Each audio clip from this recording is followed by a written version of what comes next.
আমরা গৃহিণীরা শারীরিকভাবে যতই অসুস্থ হই না কেন, দেখা যায় সামাজিক সম্পর্ক বজায় রাখার জন্য, পরিবারের সম্মান বজায় রাখার জন্য সকল প্রকার পরিস্থিতিতে নিজেকে সামলিয়ে রাখার চেষ্টা করি। সকল ত্যাগ স্বীকার করতে আমরা গৃহিণীরা সবসময় সদা প্রস্তুত থাকি। আসসালামু আলাইকুম, কেমন আছেন সবাই? আশা করি আপনারা সবাই পরিবার পরিজন নিয়ে ভালো আছেন, সুস্থ আছেন, নিরাপদে আছেন। আমিও আমার পরিবারকে নিয়ে আলহামদুলিল্লাহ ভালো আছি, কিন্তু শারীরিকভাবে তেমন একটা ভালো নেই। গতকালকে ভিডিও আপলোড করার কথা ছিল, কিন্তু শারীরিকভাবে সুস্থ নেই, এর জন্য ভিডিও আপলোড করতে পারিনি। এর জন্য একটু ভিডিও আপলোড করতে লেট হয়ে গিয়েছে। এই ভিডিওটা দুদিন আগের করা, কিন্তু ভয়েস দিতে পারিনি, এর জন্য ভিডিও আপলোড করতে পারিনি। এর জন্য আজকেই ভিডিওতে ভয়েস দিয়ে আজকেই আপলোড করে দিচ্ছি। প্রথমে সকালবেলা ঘুম থেকে উঠে চলে আসলাম ছাদে এসে যখন এই যে আমার গাছের ফুলগুলো দেখি, তখন আমার মনটা সতেজ হয়ে যায়। শারীরিকভাবে অসুস্থ হলে কি যখন এই ফুলগুলো দেখি, তখন শারীরিক মানসিক দুনো দিক থেকেই ভালো হয়ে যায়। এর জন্য প্রতিদিনে ঘুম থেকে উঠে আমি প্রথমে ছাদ বাগানে এসে দেখি আমার বাগানের গাছগুলো কীরকম আছে এবং আমার কোন কোন গাছে ফুল ফুটেছে, সেগুলো দেখার পরে পানির প্রয়োজন হলে সেগুলো দিয়ে পরিচর্যা করে তারপরে আমি বাসার অন্যান্য কাজ করি। তারপরে রান্নাঘরে গিয়ে সকালের নাস্তাটা সেরে নেই। সেইভাবে প্রতিদিনের রুটিন অনুযায়ী আজকে বাগানে আসলাম। বাগানে এসে এই যে দেখেন, এখন কিন্তু সকাল 6:30, তারপরে দেখেন প্রচুর রৌদ্র উঠেছে, প্রচুর রৌদ্রের তাপ। তারপরে এই যে আমি ব্যালকনিতে গতকালকে আপনাদের ভাইয়ে গাছ থেকে 4টা কাঁঠাল পেড়ে নিয়ে এসেছে, সেগুলো এই যে দেখেন প্রত্যেকটাই কিন্তু পাকা। এই কাঁঠালটা একটু বেশি পেকেছে। আজকে সকালের নাস্তার জন্য এই কাঁঠালটা ভেঙে নিব। এর জন্য আমি প্রথমে হাতে কিছু সরিষার তেল মেখে নিচ্ছি।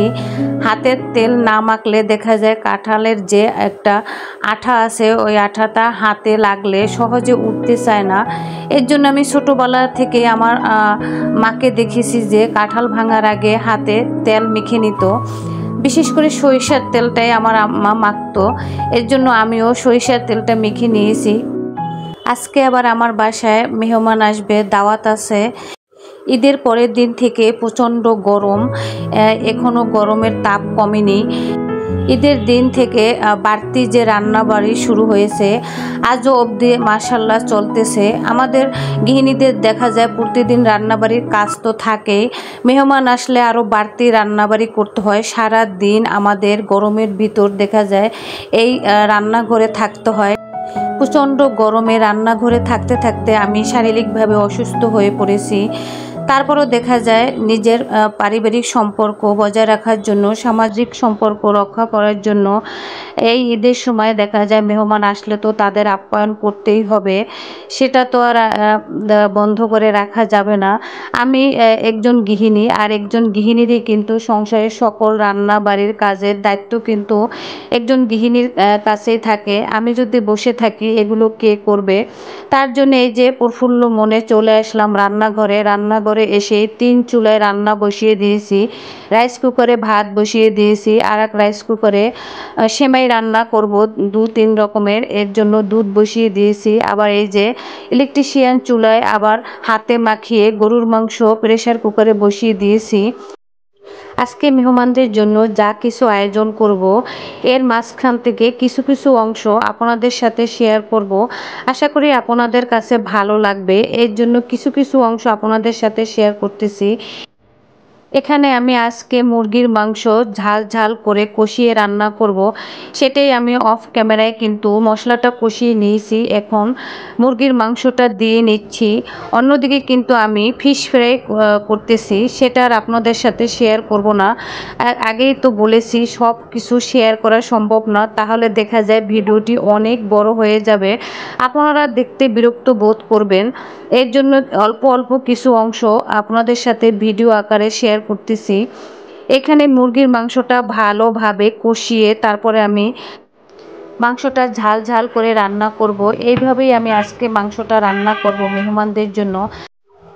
আপনারা যারা এই মুহূর্তে আমার ভিডিওটির সাথে আছেন একটি লাইক দিতে ভুলে গিয়েছেন, প্লিজ একটি লাইক দিয়ে আমার ভিডিওটি কন্টিনিউ করবেন। আর আমার ভিডিওটি যদি কোথাও কোনো কথা কাজ আপনাদের কাছে ভালো লেগে থাকে তাহলে চাইলেই আমার চ্যানেলটিকে একটি সাবস্ক্রাইব করে নিতে পারেন।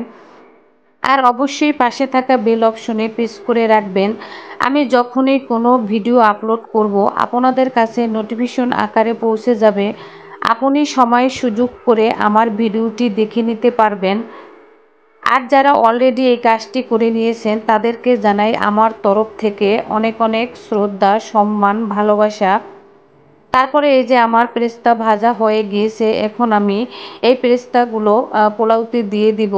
আমি কিন্তু অফ ক্যামেরায় পোলাওটা রান্না করে নিয়েছি, পেরেস্তাটা ঠান্ডা হওয়ার জন্য রেখে দিয়েছি। এর মাঝখানে আবার চলে আসলাম সেমাইটা রান্না করার জন্য। আমি যে দুধটা জাল করে নিয়েছি সেটা তো আপনাদের সাথে একটু শেয়ার করেছি। এখন এই যে লাচ্ছা সেমাইটা একটি বলে ঢেলে নিয়েছি, এখন তার উপরে আমি নারিকেল দিয়ে নিচ্ছি। নারিকেল পরিমাণটা একটু বেশি দিয়ে রান্না করব। আপনাদের ভাইয়া বলে দিয়েছে আমাকে নারিকেলের পরিমাণটা একটু সেমাইতে বেশি দিতে, এর জন্য আমি দু রকমের আজকে মেহমানদের জন্য সেমাই রান্না করব। একটা লাচ্ছা সেমাই রান্না করব আর একটা জর্দা সেমাই রান্না করব। এর জন্য আগে লাচ্ছা সেমাইটা রান্না করে নিচ্ছি। লাচ্ছা সেমাই তো রান্না করার কিছু নেই, এটা তো ঘি ভাজাই থাকে প্যাকেটে, এর জন্য আমি আলাদাভাবে ভেজে নিইনি। এখন আমি উপরে নারিকেল দেওয়ার পরে এখন আস্তে আস্তে কাজু বাদাম, পেস্তা বাদাম এবং কিশমিশ দিয়ে নিচ্ছি। তারপরে জাল করা যে দুধটা রেখে দিয়েছিলাম সেটা এখন দিয়ে দিচ্ছি। তারপরে একটা ঢাকনা দিয়ে রেখে দিব। তারপরে এই যে লাচ্ছা সেমাইটা হয়ে যাবে। এর মাঝখানে একটি ঘটনা হয়ে গিয়েছে, সেটা একটু আপনাদের সাথে শেয়ার করি। আমি যে দুধ জাল করতে বসিয়েছিলাম ওইখানে আমি মনের ভুলে চা পাতা দিয়ে ফেলেছি। আমার খেয়ালই ছিল না যে এই দুধটা আমি সেমাইয়ের জন্য বসিয়েছি। তারপরে এই অঘটন ঘটানোর পরে আপনাদের ভাইয়াকে আবার বাজারে পাঠিয়ে দুধ এনে আবার অফ ক্যামেরায় জাল করে আবার সেমাই রান্না করেছি। এইখানে ভয়েস দিতে এসে আমার হঠাৎ ওই কথাটা মনে পড়ে গিয়েছে, এর জন্য আপনাদের সাথে একটু শেয়ার করলাম। একা হাতে কাজ সামলাতে গিয়ে দেখা যায় আমি মানসিকভাবেও অপ্রস্তুত হয়ে গিয়েছিলাম, মানে কি কাজ কিসের জন্য করতেছি সেটাও আমার মাথায় ছিল না। এইভাবে ভুল করে অঘটন করে কিন্তু আমার দেখা যায় রান্না করতে অনেক দেরি হয়ে গিয়েছিল। 3 চুলায় রান্না বসিয়ে আমার মাথা মানে একদম আউট হয়ে গিয়েছিল, কোনটা যে কিসের জন্য বসিয়েছি সেটাই আমার খেয়াল ছিল না। তারপরে এই যে আবার চলে আসলাম জর্দা সেমাই রান্না করার জন্য। তারপরে এই যে কিছু ঘি দিয়ে দিলাম, ঘি দেওয়ার পরে এখন আমি এই সেমাইটা এখন ভেজে নিব 3-4 মিনিটের মতো একদম হালকা চুলার লো আঁচে রেখে তারপরে আমি এই সেমাইটা ভেজে নিব। যদি চুলার আঁচটা বেশি থাকে তাহলে দেখা যায় সেমাইটা পুড়ে যাবে, এর জন্য চুলাটা লো আঁচ করে তারপরে এখন সেমাইটা ভালোভাবে ভেজে নিয়ে তারপরে আমি এর ভিতরে পরিমাণ মতো চিনি দিয়ে দেব, তারপরে নারিকেল দিয়ে দিব। এই প্রচণ্ড গরমে রান্নাঘরে যে মানে গরম, এই গরমে আমি কিন্তু 2-3 বার অসুস্থ হয়ে পড়েছি। আমার প্রেশার বাড়তি হয়ে গিয়েছে। প্রেশার মাপিয়ে দেখি যে আমার প্রচুর প্রেশার বাড়তি। তারপরে কি আর করব, এখন কিন্তু আমরা হাজব্যান্ড ওয়াইফ দুজনেই রান্না করতেছি। অন্য সাইডে আপনাদের ভাইয়ে রান্না করতেছে আর এদিকে আমি আবার রান্না করতেছি। আপনাদের ভাইয়ে আমার অবস্থা দেখে তো বলতেছে যাও যাও তুমি, আমি রান্না করি। আমি বললাম যে তুমি কি রান্না করবা। সে কিন্তু তেমন একটা রান্না করতে পারে না, তারপরে আমার শারীরিক অসুস্থতা দেখে তারপরে বলতেছে যা তুমি গিয়ে শুয়ে থাকো, আমি রান্না করতেছি। অনেকের মনে প্রশ্ন জাগতে পারে আশেপাশে কাউকে তো ডেকে আমাকে সাহায্য করার জন্য ডাকতে পারি। এই ঈদে সবাইকে নিয়ে ব্যস্ত, কেউ নিজের বাসায় মেহমান এসেছে এই মেহমানদারি করা নিয়ে ব্যস্ত, আবার কেউ দেখা যায় আত্মীয় স্বজনের বাসায় বেড়াতে গিয়েছে। কাউকে ডাকার মতো সুবিধা নেই, কেননা সবাই সবাইকে নিয়ে ব্যস্ত, এর জন্য আমি কাউকে ডাকতে পারিনি। এর জন্য নিজের মেহমানদারি নিজে একা হাতে চেষ্টা করতেছি। আর যতটা পারি আল্লাহ তাআলা আমাকে তৌফিক দান করেন নিজের সম্মানটা বজায় রাখতে পারি যেন, আর নিজের পরিবারের সম্মানটা যেন বজায় রাখতে পারি। আল্লাহ তাআলা যেন এতটা অসুস্থ আমাকে না করেন। তারপরেও কিন্তু আমি শারীরিক অসুস্থ হওয়া সত্ত্বেও কিন্তু প্রায় সব রান্না করতে পেরেছি এবং নিজের আত্মসম্মান বোধ বজায় রেখে নিজের পরিবারের সম্মান বজায় রেখে আল্লাহ তাআলার অশেষ মেহেরবানিতে মেহমানদারিটা করতে পেরেছি এবং তাদেরকে যথাযথভাবে অতিথি আপ্যায়ন করতে পেরেছি আলহামদুলিল্লাহ।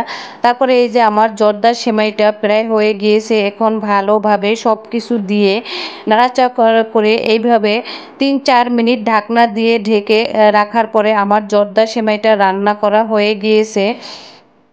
আপনাদের কাছে ক্ষমা চেয়ে নিচ্ছি, আমি মেহমানদের জন্য যা যা আয়োজন করেছি সব কিছু আপনাদের সাথে শেয়ার করতে পারিনি, কেননা আমি শারীরিকভাবে অসুস্থ ছিলাম। একা হাতে সব রান্নাবাড়ির আয়োজন করেছি। তারপরে আমি জর্দা সেমাইটা রান্না হওয়ার পরে টেবিলে পরিবেশন করে রেখে আসলাম। এখন চলে এসেছি পোলাওয়ের উপর ঘি দিয়ে নিচ্ছি। এই ঘিটা কিন্তু ১ নম্বর গাওয়া ঘি। আমি যখনই পোলাও রান্না করি তখন এই ঘিটা ব্যবহার করি। এখন পরিমাণ মতো আমি পোলাওটার উপর ঘি দিয়ে নিচ্ছি। আর আপনাদের সাথে তো শেয়ার করেছি যে আমি পেরেস্তাটা ভেজে নিয়েছিলাম, সেটাও দিয়ে নিয়েছি। এখন ঢাকনা দিয়ে ঢেকে রেখে দিব। আল্লাহ হাফেজ।